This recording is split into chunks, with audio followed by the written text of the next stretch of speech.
Joining us right now from The Athletic, Matthew Barrows. Good morning, Matt. Morning, guys. How are you? Great. Doing fantastic, though I am a little surprised, Matt. Not that we ever really, none of us are big-time bettors, but Niners opening up a 1-point favorite, 1 to 1.5-point favorite in Philly. I was a little surprised at that, Matthew.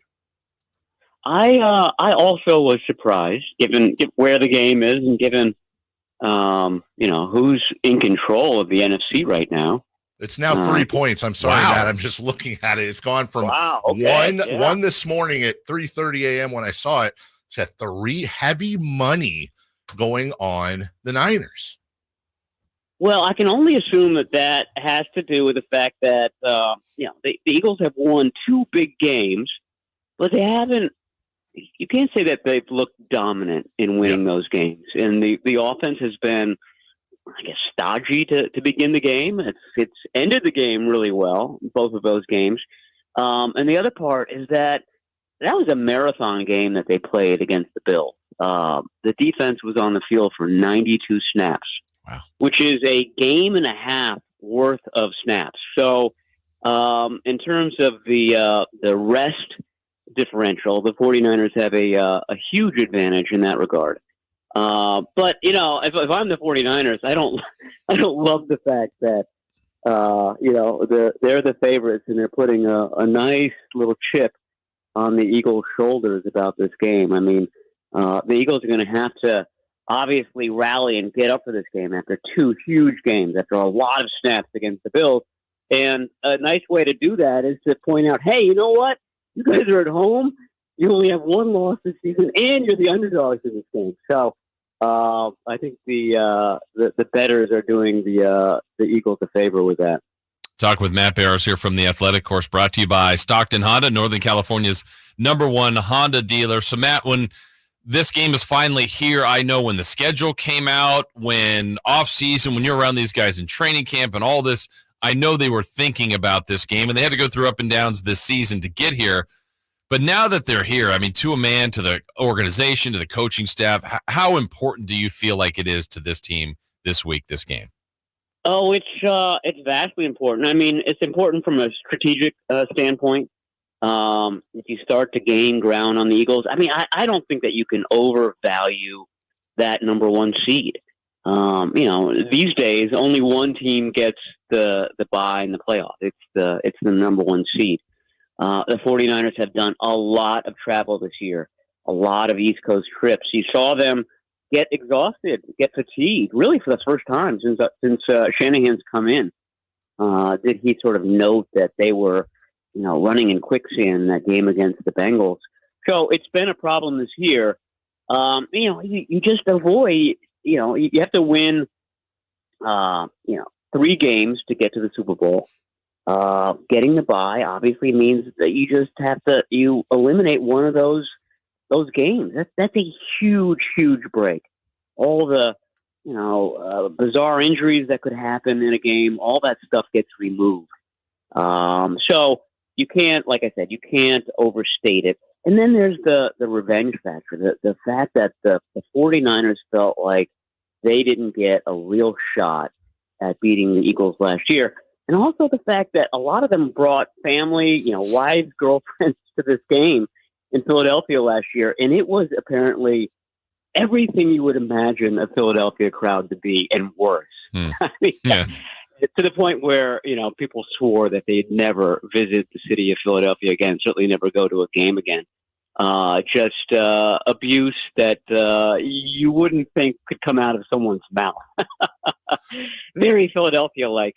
So, I mean, all of that together, as you said, Jason, this is the game that when the schedule came out back in the spring, that's the one that was triple underscored. And they would love a little revenge on Sunday. Matt Barrows of The Athletic joining us. Matt, you bring up a great point. I looked it up. The San Francisco 49ers this year will travel the second most amount of miles in the NFL, 29,958. That's 36 different time zones. Whereas, just to give you some context, everyone, the Bengals travel the least at 11,942. Philly is near, they're at the bottom half at just 17,500 miles. So the Niners traveling almost 13,000 more miles than Philly. And I'll segue here. They ended up playing at home on Thanksgiving, up there on Thanksgiving. The team that traveled the most this year, the Seattle Seahawks, which usually it is every year, 31,600 miles for Seattle. Now we're looking ahead to Philly, but obviously going up there and just laying an absolute whooping on that team, shutting them down in every capacity, continuing this Chase Young post-bye run. Matt, did it seem like everything was running on full cylinder for you on Thursday, or can we nitpick a little bit? Oh, I think there's things to nitpick. I mean, the Seahawks did their typical Seahawks thing where they threatened to crawl back into the game. At one point, I was looking through my binocs, and Pete Carroll, I forget how old he is, but it was impressive to see him, jumping up and down on the sidelines, exhorting the Seahawks fans to get into the game. And it looked for a little while like they would. The 49ers offense was definitely sputtering there in the third quarter. The pick six and then a couple of punts. The Seahawks had the opportunity to really get back into the game and steal the game away from the 49ers. It was the 49ers defense that essentially shut the door. I forget how many series they ended with a sack, but early in the fourth quarter, I felt like that was the turning point of the game. That's where they filled the coffin, and it was I forget 3rd and 11 play, and it was just one of those plays where it was such a wall of defenders that you had no idea who got the sack, and that was the theme of the game. All these shared sacks, half sacks. It was several guys reaching Geno Smith at the right time. And then after that sack, early in the fourth quarter, I felt like the offense settled down. They sort of reverted back to where they were at the start of the game, and the rest of the game was a cakewalk. But it was the defense that really set the tone and basically said, okay, we're not even going to allow the Seahawks a single touchdown in this game, and that's exactly what happened. Matt, as we look then from that game into this week's game as far as matchups go, which one are you most intrigued by? I don't know, Niners offense versus Eagles defense. Just whatever area of the game are you thinking is going to be most critical in helping the Niners get a win this week? I mean, Charvarius Ward had such a nice game against DK Metcalf. I wonder whether they'll try to replicate that game plan against A.J. Brown. You guys mentioned Chase Young and Nick Bosa. I mean, I feel like keeping Jalen Hurts pinned in the pocket, that's such a big part of the Eagles' game plan. Anybody who watched the Bills game and saw how that game ended knows this. And, the 49ers are very susceptible to a running quarterback. They go all out with their pass rush. They rush up the field. All it takes is the quarterback picking the right lane and, gouging this team for 15-plus yards, back-breaking types of plays. You've got them pinned. It's 3rd and 11, and if Hurts, picks up first downs that way, that's going to hurt the 49ers in a big way. And I don't know if you can guard against that entirely, but, a couple of key plays where Bosa or Chase Young kind of sniff that out and take an inside track and cut that off. And like I said, keep him pinned into the pocket. I think that's going to go a long way towards getting a win on Sunday. I've been looking forward to this game. There are so many potential matchups and things that have kind of run through my head, and the dumbest one is the one I'm going to ask you about. Do you think that Coach Wilkes and the defense, how are they? Do you think they're gaming out the brotherly shove? And do you think even for a defense as good as the Niners, is this at all a gettable play, or is it just simply impossible to not give up a yard or two with this thing?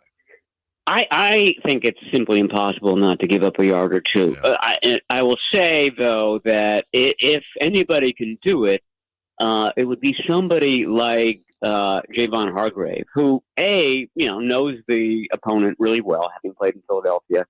He knows how that play is constructed, but you just have to be quicker than the guy in front of you, and it's all about leverage. And if he can do that and somehow kind of subvert Jason Kelsey and whoever's kind of leading that, it's such a it's an interesting play. It's very basic, but you see the bottom of that pile sliding. It's like a guy working on a car, one of those sliding boards, and the quarterback ends up sliding underneath the pile, and a good long ways too. We're talking several yards, it's all about getting beneath the pile and getting that momentum going in the opposite direction. So somebody who's quick, somebody who's low to the ground. I don't think Eric Armstead is that guy, but Javon Hargrave, Kevin Givens, these are guys who are, very quick off the snap. So,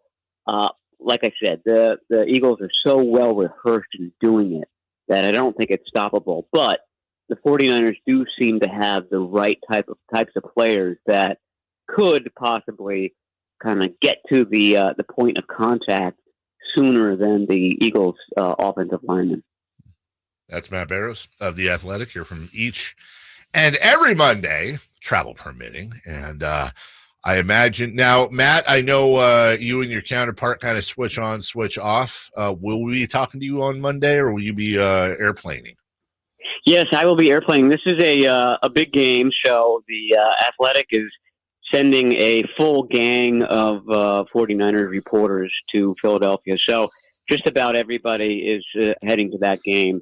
So maybe, guys, you want to talk on Tuesday? Yeah. I might be available on Tuesday. Sure. Yeah. And honestly, I'm a little disappointed. I honestly got kind of my chest kind of tightened there, Matt, because I really thought for a second you were going to be like, yep, this is a big game. So the Athletics sending their big gun to this one. We're not screwing around. I'm on the plane. But you said it's a whole group of people. So I thought maybe you were, it was a little trash talk, maybe. Well, the funny thing, you would love this, Dave. The press box in Philadelphia is constructed so that the last row of seats for the fans is right in front of the first row of reporter seats, and that first row goes to the visiting media. And the Eagles fans know this, and so what they do is they turn around and they bang on the glass, and they put their face right against the glass. I mean, these people have no shame whatsoever. And so it's impossible to see, and it's impossible to avoid eye contact with these people as well. So that's what I'm going to be spending a good, 3.5 hours doing, is trying to avoid eye contact with some of the most despicable people on the planet. We should game this out, though. Like, why don't you just put disgusting things on your laptop and turn it around? Like, I'm not talking porn or nothing, but put some grody, gory, an animal run over by a wheelbarrow or something. Just put some. What I should do is just put highlights of the Chiefs beating the Eagles. Just play that in a loop the entire time. Yes. Yes, absolutely. Put up a picture of James Harden. Yeah. Why couldn't you take care of the Liberty Bell, you losers? We'll come up with some Philly smack and send it to you, Matt. Yeah, Betsy Ross and compromising position. Yes, that'll go well. That's a promo. All right, Matt. Thank you. Safe travels, and we'll talk to you next Tuesday, hopefully after a big win. All right, sounds good, guys. Talk to you then. Thank you. Betsy Ross smack. In compromising position. I didn't think it's in a circle. Yeah. All right, we'll take a break. When we come back, around the